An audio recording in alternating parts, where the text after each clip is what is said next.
Sup, Reitanna, it's Reitanna Seishin here.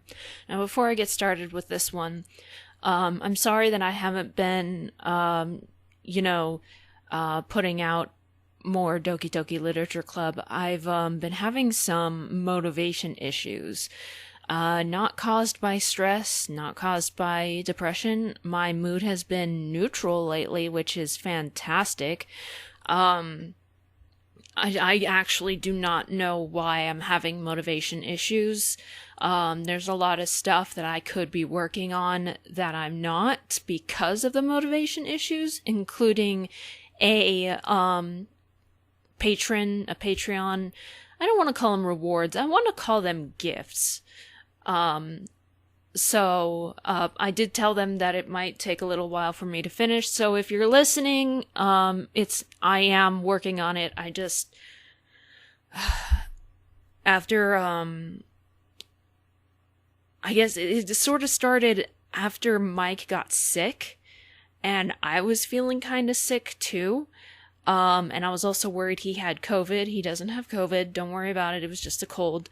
Also my carpal tunnel was acting up, so I had to take a break from the computer. So instead, I was watching horror movies on Hulu. Found some good ones, found some not so good ones. And just ever since I returned to the computer, I've been having motivation problems. So I don't know when that's going to clear up, but, YouTube is no longer my job. I've made it my hobby again for my health. And I posted a blog about that if you want to go to my WordPress and read it. So that's what's going on there. But I will go ahead and read this doozy of a dream. June 15th, 2021. So it's called The End of Existence. This was crazy. So I've had many dreams about the world coming to an end, and it's usually because our sun is starting to die and begins swallowing up the planets. So it gets closer and closer ever slowly, and we're being tortured by steadily rising heat that never falters. Last night, existence actually ended. Apparently, in every universe and every solar system, the stars were dying. They were sucking up planets like snails slowly eating a leaf. The real-life theory of our sun dying is that it will get bigger and turn red as it swallows us, so this is what I saw. It was taking a while, about a week, but the misery caused by our impending demise shone through by people causing chaos, looting, murdering, raping, committing suicide, and just completely losing their minds.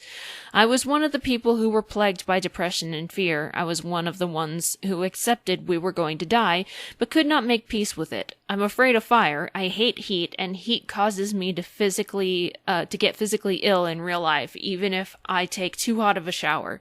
In dream, I'm flame retardant. I was in a group of people who were trying to survive until the final day came. We didn't want to go out and cause more pain for people like so many were. There was a pretty large group of us. We weren't actually sure if it was just our solar system that was ending or not until our universe's Rick found us and told us it was. He was not in great shape. When Rick gets stressed, he gets meaner than he already is, especially when he can't do anything to help, and especially when people are yelling at him to help. He ended up shouting, "I'm the smartest person in the universe, not a fucking god." He even took it out on me. He wouldn't call me Fluffy Bun, just my name, which he never does. He wouldn't joke with me, he wouldn't rant about things to me, and if we were alone, he sort of just stared downward looking depressed. My group was hiding out in a vacated fast food place. We tried to stay inside whenever possible because there was still enough electricity to keep air conditioning in most places, and outside was so hot the bottoms of your shoes could melt. Rick had shown up and angrily burst into the place, where everyone immediately started freaking out at him. "What's happening? What do we do? You've got a plan, right? Why aren't you fixing this?" I was about to greet him, but noticed him shouting with everyone, so I took his hand and just led him away to sit at a table with me. He spoke to me like he wanted nothing to do with me. I explained that people are afraid of death, and if there's truly nothing he could do, then he shouldn't feel responsible, or even obligated to try and help. I also said that this was something not even Goku and his friends could stop if it was happening across all universes. He confided in me that there was a tiny chance things could go back to normal, but he wasn't sure, and not being sure of something scared him. He felt like he let down everyone he cared about, especially since his family had told him to just leave because he was being a bigger asshole than usual. Then he said that if he had failed them so much, he surely failed me as well, and he didn't want me to remember how much of a piece of shit he was if it turned out we survived. That's when he pulled out the device he uses to wipe memories. I had to actually physically fight with him to avoid him wiping my memory of our friendship, but I didn't want to hurt him, so he managed to pin me in place and use the device. He said he was sorry, and he was crying. After he did it, things went black. I felt dizzy, and I almost passed out. I felt my memories of Rick fading away, but I fought to hang on to them. After a few minutes, I got up, looked at Rick, and sneered, "I still remember you. I remember everything."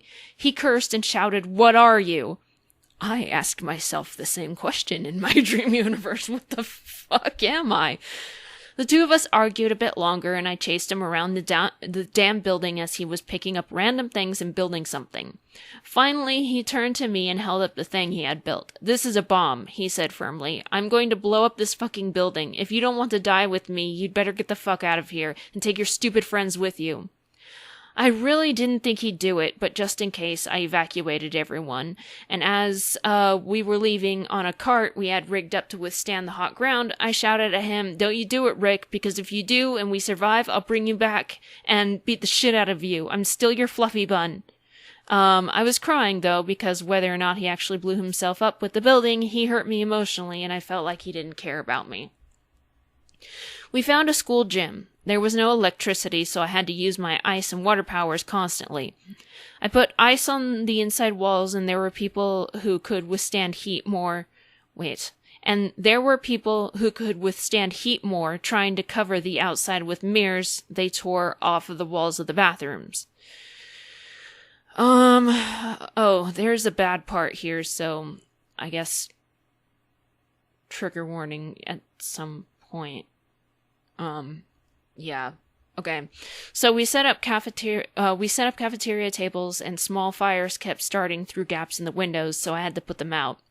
Our group was getting bad. It was just getting hotter. We were hungry. I was the only source of water. People were fighting with each other, and some people simply decided to say fuck it and do things they'd never do, like have sex with someone despite being with a partner. Unfortunately, this was the peak of the nightmare, and I fucking hate my brain for doing this to me. So this is the trigger warning. God, I hate this. I remember what happened. For some reason, this is pretty sharp in my mind.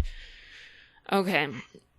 I don't think this was Badass Mike, because Badass Mike is usually a good version of Mike. He's protective, he's brave, he's caring. It had to have been Coward Mike or something. I was trying to give water to one of the children, but I heard a woman screaming and begging someone to stop. I rushed over and used my fire powers to light up the darkness to see that my husband was raping this poor woman.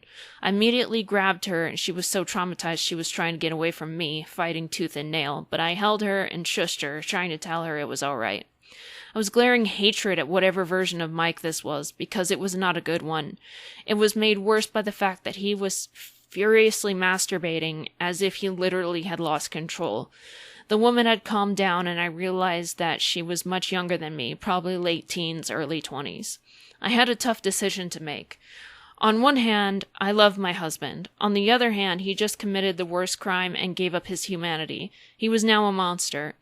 On one hand, this whole ordeal was making everyone crazy, and we were all doing things we'd never do. And again, on the other hand, I asked the girl if she wanted to watch me kill him. I couldn't justify his act. It was too evil. I didn't care how much pressure and stress we were all under. He was going to die, and he was not going to die the way the rest of us were. She nodded, so I lit up the area, and she watched me beat the shit out of him before I pinned him against the wall and used my hand to crush his entire skull. I was both satisfied and heartbroken. The woman threw up after seeing me crush his head, but she was grateful, and for the rest of the time I made sure she was left in the care of her friends and family at all times. I need to get off this dream for a second and tell you something that's been happening in prior dreams because it's relevant. One of my ex-boyfriends often shows up as one of Mike's and Bulldog's friends. He was my worst ex, almost drove me to suicide, the first time I ever had in my life despite a history of cutting. I couldn't stand that he was friends with mine. He and his main group of friends kept trying to convince Mike to break up with me. And ever since I stopped relying on Bulldog for protection due to his being in love with me and several obsessive choices he made, he hasn't exactly been a good friend. When I'm talking about this ex-boyfriend, I mean he's my ex-boyfriend in real life, but not friends with Michael. He doesn't try to defend me, but he doesn't side with them either. After some time, this ex, let's call him T, began to act like he wanted me back, but only for physical purposes, because I'm gorgeous in my dream universe. There have been times where T took advantage of my blackouts and memory skips, where I didn't know who he was, and he was gentle and kind, trying to manipulate me into trusting him. Even during those times, I knew there was something wrong about him, so I didn't fall for it. Then he started being more honest about wanting to sleep with me, eventually only being verbal and not trying to do anything physical to persuade me. This was over the course of a few real-life years. Long before he got to this point, T trapped me in a video game to force me to lose so he could have sex with me, because I guess he was a bet or something, or whatever, I don't know. Anatir came to the rescue in a way she never had before. She manipulated the game to make him lose, and then fucking ate the game code to release me. Just had to tell that story because it was epic. She was eating code. She was literally, in not like a metaphorical way, she was literally eating the code. Anyway, T basically kept pleading with me, and then pleading with Mike to share me, etc. But then came a time where I needed T's help. I don't remember what it was for, but it was big, like a battle or something. So I said if he helped me, I promised to have sex with him. Mike was angry, as he believed I had just added yet another sexual partner on top of him, Vegeta, AU Dib, and sometimes Draco Malfoy. I told Mike not to worry, that I wasn't actually going to do it. However, I wanted to after a while. In real life, actual Michael said, Kara, I give you permission to cheat on me in dreams. He had done this because I was freaking out about cheating on him so much, something I'd never do to anyone. Yet, I still feel guilty. In my waking hours, I say to my mind, just do it, it's just a dream, who cares? But I can't ever seem to remember that it's okay. Let's get back to last night. It was getting closer to the end. It was so hot, people were dying, even as I tried to keep them hydrated, and I found T sitting with some of his friends. He looked to be in the same state as me, exhausted, depressed, but had accepted that this was our fate. I forgot to mention that he has some powers also, and that in our past we've actually practiced fighting each other. So he was withstanding the heat better than people who didn't have the power to do so. I laughed and said, we never got around to fucking, did we?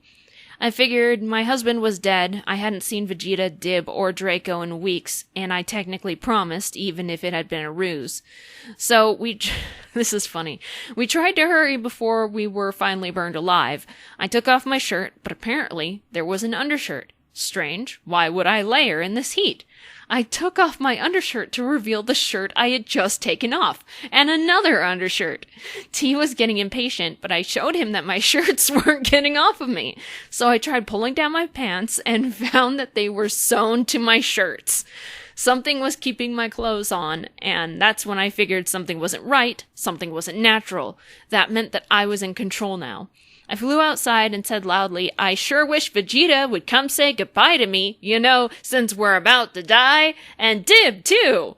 It was not bright outside. It hadn't been for a week. As the sun grew closer, it made things darker and red, because the sun was losing its power, and also turning red, like I mentioned before. I believe they're called big red giants or something. I don't remember. I did a lot of research on it when I was a kid. I laughed when Vegeta flew down and practically tackled me to the melting ground, but we were able to stay in the air. He hugged so tightly, saying goodbye, but he had to rush back to be with his family.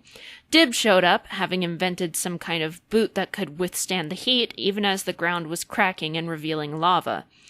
He was a dick as always, but he's become more gentle with me when he feels like being nice. Even as he was insulting me, we were hugging, and he actually admitted to caring about me a little. He wasn't happy about me trying to have sex with T. He has always been jealous of Mike and Vegeta, but has pretended to befriend Mike and is afraid of Vegeta, for good reason. So Dib just torments me about it. I told him it was happening if I could get my clothes off, so he sucked it up and actually helped me. He left before T and I came together, so I didn't have him or Vegeta to stay with as the universes ended. I had no one I truly loved. We knew when it was just seconds before happening, so the people in my group who were left grouped together. Wait, what? I had no one I truly loved. We knew when it was just seconds before happening. Oh, okay. We knew when it was just seconds before happening, so the people in my group who were left... What? This sentence doesn't make sense. We knew it was just seconds before happening, so the people in my group who were left grouped together, period. I don't know what I meant to write, but that's what I wrote. I cast a shield around us just to see if it'd do anything, but it shattered when the fire completely surrounded us. I was crying, and God, it hurt. Things went black, and I felt a falling sensation. Then I was sand. I was sand, surrounded by darkness and an endless landscape of more sand. I rose, still holding my memories, but feeling new, reborn. Figures of sand stood around me, millions of them, all having vague features of the people they once were. Finally, a huge light exploded like a shockwave all around us, and everyone, as well as the planet, returned to almost its previous state. Every sign of civilization remained, but the earth was new, green, lush, the water clear, the sky the most beautiful blue. And then life continued, but it was different. Let's step to the side again. There's a group of 3 boys who constantly torment me, the leader being the worst. He has been actively trying to kill me. I met him in a math class that I transferred out of because the students making fun of my blackouts. He hated me. I asked him why, and he said he didn't know. He just hated everything about me, even the fact that I was attractive. There was one day, I managed to make him laugh and have him act kinder to me, but that just made him angrier, enraged. He had never tried to kill me until after that day. He had only tried to jump me. He was one of the reasons I've trained so hard to become the powerhouse that I am. But after he had that moment where he kind of liked me, something cracked and he went absolutely berserk. I tried to stay out of his way after I transferred out of the class, but each time he saw me, he went after me. He never sexualized me. He just was violent and murderous. And he's been in my dreams recently too, and it's been more obvious that he's fighting with the fact that he likes me and hates me all the time. At the same time. All the time. And I've tried to emotionally connect with him and tell him that everything is okay, and he's just scared, I guess. Moving on. I had tried to get him expelled and sent to prison, but just like trying to tell people in power about being raped, no one did anything.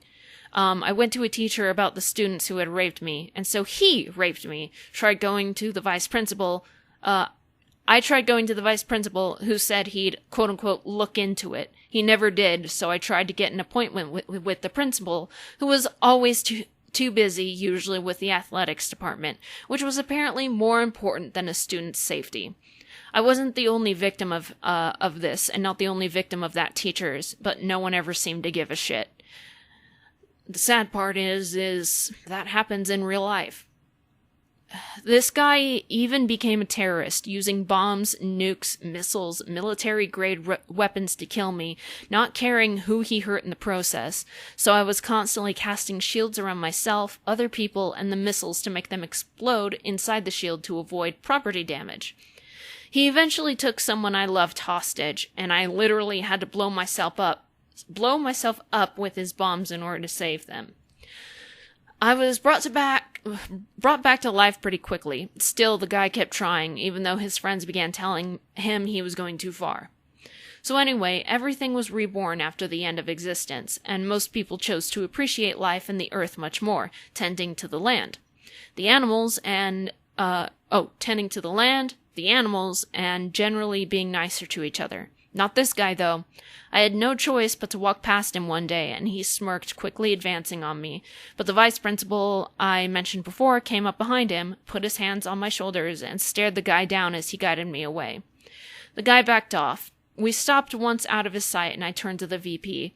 He apologized for not doing anything before, saying he and the principal fired that fucking teacher, sent him to jail, and was keeping tabs on the guy trying to kill me. They were ready to expel and send him to jail the moment he got serious again, but was hoping that he'd get the message and stay away from me. Now I'm strong enough to handle him. It's the trying to protect everyone else that is the problem, as it takes a lot of energy, and ever since I accidentally killed a close friend, I vowed to try and save everyone except criminals and terrorists. I have to step to the side again and say that this guy, we're no longer in school. So, I don't remember when I finally left school, but we're both out of school and there's nothing anyone can do about it. So, things were getting better. Vegeta was able to come back and see me. Dib tortured me like usual, pretending he had never said he cared about me, and even Mike came back. He sat next to me one day, hanging his head. I didn't look at him. He hit his head against the table a few times, crying and saying he didn't know what happened to him that day. I wasn't sure if I could take him back, but it became clear that he was not in control of his actions, so I took him back. I did say that our relationship will never be as strong as it was, and he was no longer the number one man in my life. I think that'll change with the appearances of good versions of him, the versions who didn't commit the crime. Vegeta would now be number one. He and Mike had always been on good terms and was always happy about our relationship, but he had shown jealousy in the past, so this would likely make him happy. Finally, Rick came back. I was eating in the same fast food joint he claimed he was going to blow up. Turns out he didn't and died alone before the rebirth. And he walked in and sat across from me. I think he has a microchip in me so he can always find me. I have his phone number but hadn't tried to get a hold of him yet. He was depressed again and said, "Hey, Fluffy Bun," in a real sheepish tone. I told him how bad he hurt me and he explained what he had been feeling and he hadn't known how to handle it. When the end came, he was plastered, sitting in his car and hating himself. I understood him. We're actually a lot alike. He just handles things differently. Plus, being with Vegeta has made me much more assertive in situations. Of course, I forgave Rick. I couldn't find a reason not to. I cheered him up by saying, "Hey, let's go somewhere. Let's go to Blips and Chits." Then he acted like his normal self, and we both went, "Blips and Chits!" Like, regular show style, like, oh! Anyway, Rick led me outside to a smooth-rounded electric blue car I'd never seen before. We got in, and the interior was like velvet and colored purple with some magenta trim. It was tidy, not like his other car, and there were no beer bottles on the floor. I asked about it, and he said, "This car is yours." I asked him what he meant since I couldn't drive, let alone fly it, and he explained that, as an apology, he built this car specifically to pick me up in because he knows how I feel about alcohol, which he chose to never drink in front of me because of my past. So he'd only fly this car for me. It had a weird little bar that served my favorite drinks and desserts, and it made me so happy. I told him I already forgave him, but Rick insisted on this, and that I was very important to him. Not just as a test subject and object of study, but as his closest friend. Then I woke up. It was a very nice end to what was a pretty terrible dream. I told Michael about being immune to Rick's memory device, but nothing else. There had only been one other nightmare where a version of him raped a girl, and when I told him about that, he was really disgusted. I decided not to tell him about this time. Why would I need to? He is a loving, caring man, respectful, understands true equality, and would only use sex as a signal of love toward his consenting partner. He doesn't understand sexism and is absolutely turned off about other men viewing women as objects.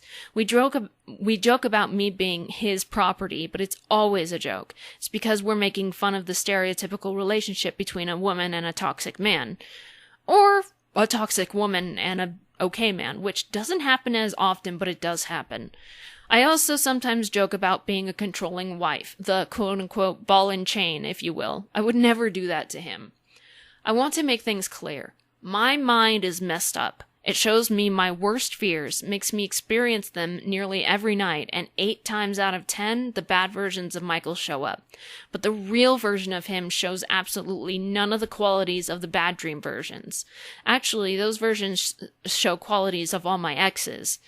Michael is literally the best guy, and I am lucky to have found him. He has no mental problems, only some respiratory issues. All the things about him that I could even consider annoying aren't things to even blink at. He is just wonderful in every way, and he has made me a better person, even if my mental disorders, that get worse as I age, make me weaker. I can feel healthy around him, and our relationship is amazing. Don't think we never fight is a good sign in a relationship. I feel like I could actually give marriage counseling because of my relationship with him. So don't think the bad versions of him in dream have any ties to reality. Even when lucid, we can't control what we dream. We can only tweak things to work in our favor.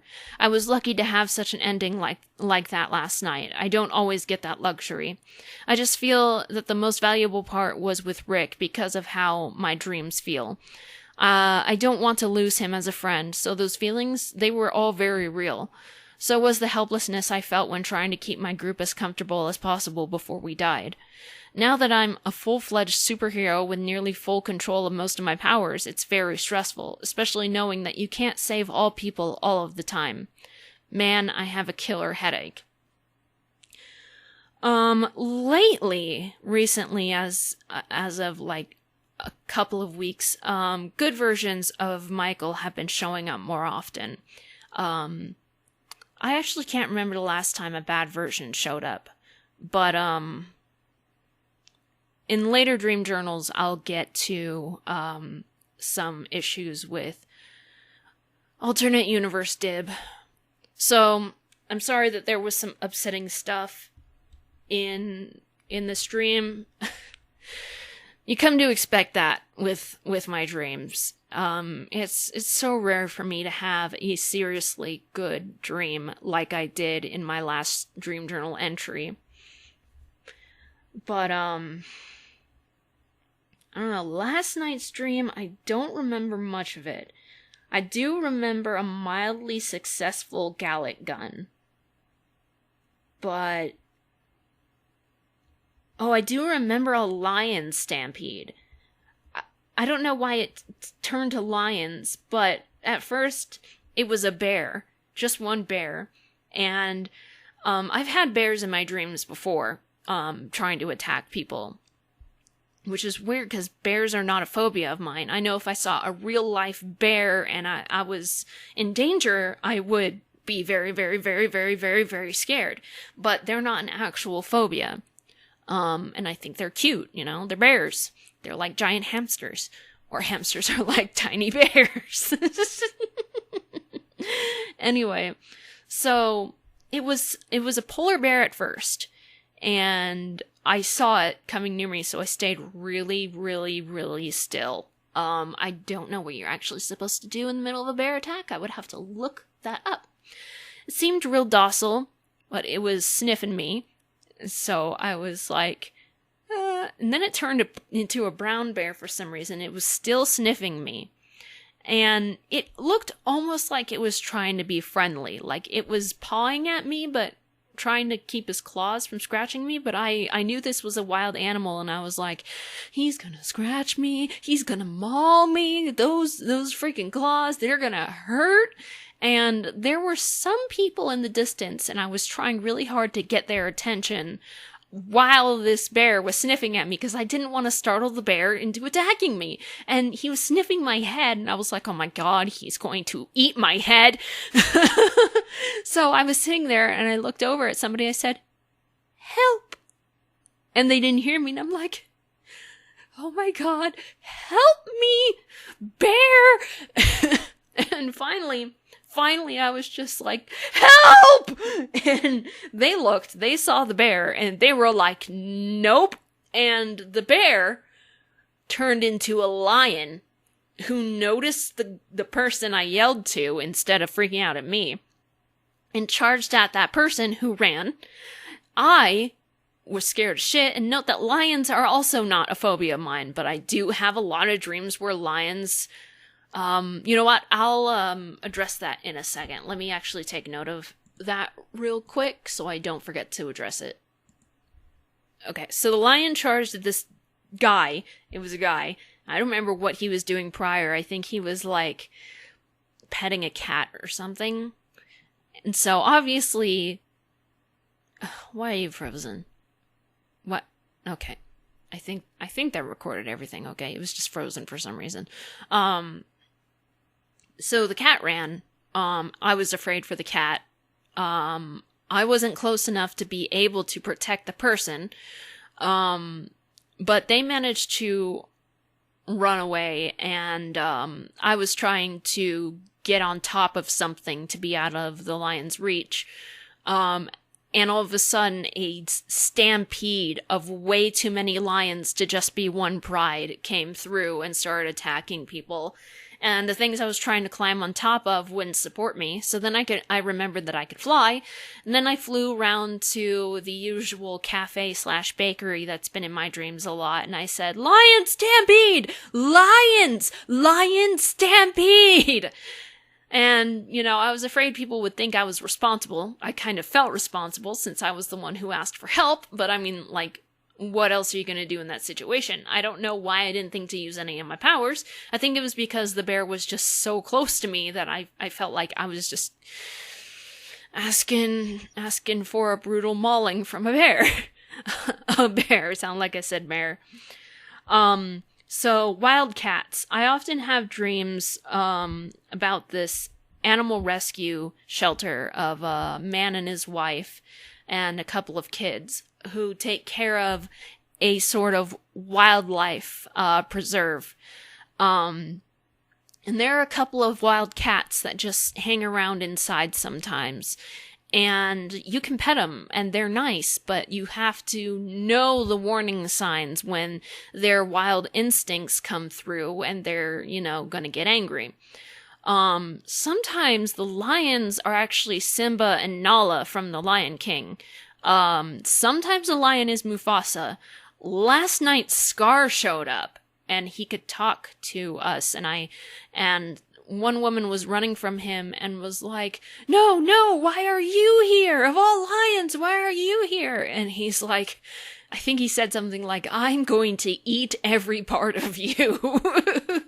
I don't know why, but, and sometimes, it's usually Mufasa who talks to me, and he's more protective over people.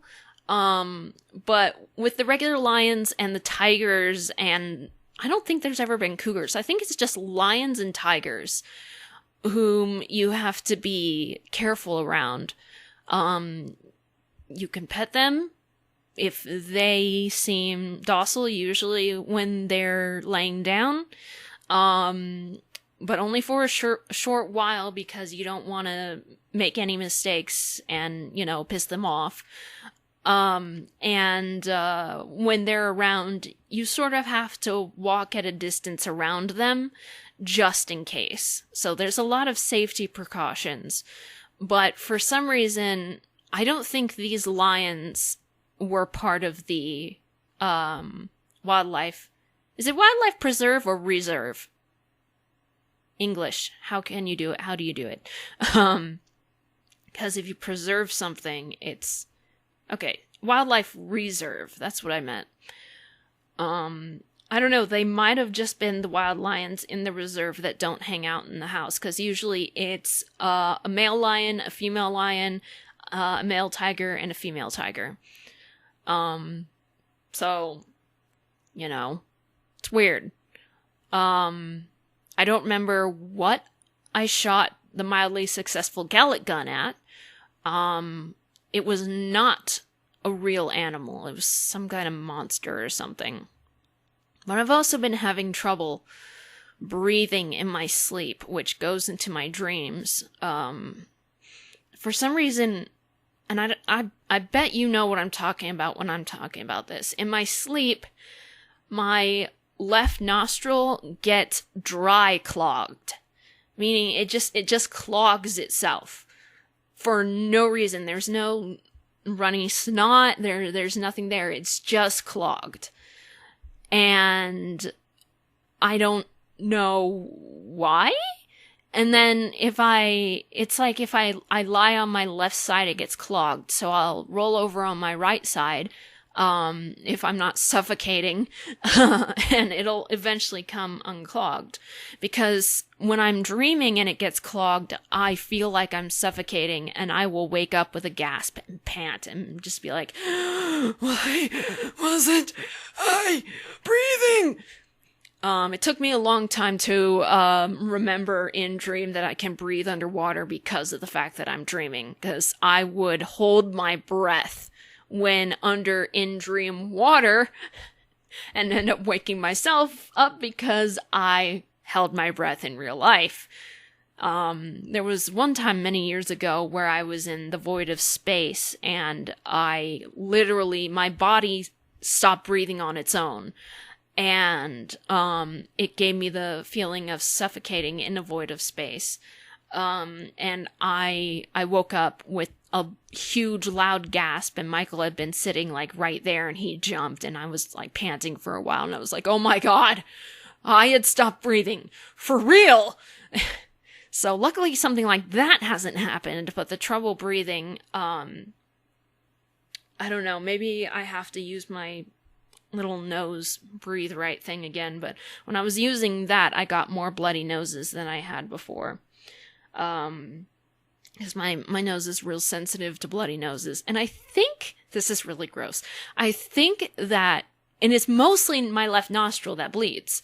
I don't know if it's from being hit in the nose so many times when I was younger or whatever, but I've always had bloody nose problems, especially in that nostril. And I realize that when I get a bloody nose, it'll bleed and bleed and bleed and bleed, and I'll have toilet paper up there.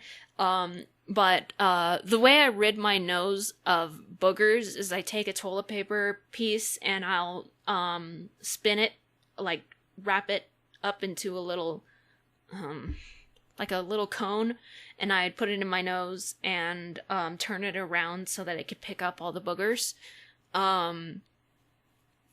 So sometimes when I do that, it hits the wrong spot in my nose. So it'll just bleed, bleed, bleed. And I'll switch toilet papers. I'll let the toilet paper rest there to soak up some of the blood. And then I'll twist it around to see if I can, get any gooby out. So usually I end up pulling out this huge glob of blood, like a blood booger. And as soon as I get all of that gunk out, it just stops bleeding. So I think that my nose is collecting blood in that nostril somehow. I don't know. I have no idea. I can't prove anything. I'm not a nose scientist. That's just what I've found out. It's just like, as soon as I get all that glob out, it just stops. And I'm like, okay, my nose is a blood well. So, and I also notice that it does that more when I'm stressed. But for the past 2 days, I had triggered a bloody nose from trying to clean out my nose. So I'm not sure if that's from prior stress or if it was buildup, like it was an earthquake and it just needed to happen. But, whatevs. Anyway, I know I explained more than just the end of existence dream, and my cat is yelling at me. Hi. Meow? What's she gotta say? Yeah, what's she gotta say? Does she gotta say important things? Meow? I love it when she just makes little sounds like, like she doesn't even open her mouth. She goes, You're such a noisy cat. You say so many things, and I wish I could understand you. She can, usually lead me to a problem if there's a problem, like if she's out of food or water. I'll be like, what do you want? She'll be like, meow, and then she'll run ahead of me, and I'll follow her, and then she sits by her food and water dish and looks at me. I'm like, okay, you just want food. If she was laying on the couch before, I don't know what It's probably Mama talking. She hates it when we talk. So I probably woke her up. So anyway, that's really all I have to say anyway. So if you like this video, leave a like, subscribe, spread the word of awesome, become a Reitannite, and don't forget to click the little bell. And I shall see you later, alligators and crocodiles. Goodbye!